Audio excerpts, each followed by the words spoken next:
بسم اللہ الرحمن الرحیم۔ اگر ایک عورت اپنی مرضی سے میکے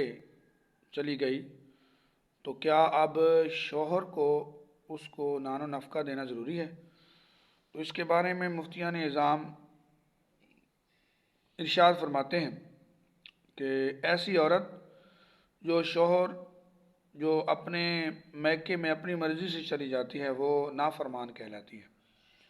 ایسی عورت شوہر کی نافرمان کہلائے گی اور اس کا نان و نفقہ یعنی جو خرچ ہے وہ اس مرد پر دینا ضروری نہیں ہوگا، جیسے کہ سیدی اعلیٰ حضرت رحمۃ اللہ علیہ فرماتے ہیں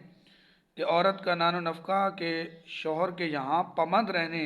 کا بدلہ ہے، اور اگر ناحق اس کے یہاں سے وہ چلی جائے تو جب تک واپس نہیں آئے گی اس وقت تک اس شوہر کو اس کو نان و نفقہ دینا کوئی ضروری نہیں ہے، کیونکہ اگر وہ پابند رہے گی، شوہر کی مرضی سے جائے گی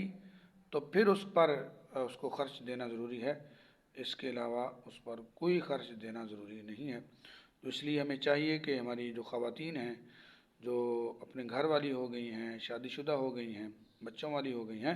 تو اب ان کو سمجھنا چاہیے کہ وہ اپنے شوہر کی اجازت کے بغیر ایک قدم بھی اپنے گھر سے باہر نہ نکالیں۔ دعا ہے رب ذوالجلال عمل کرنے کی توفیق عطا فرمائے۔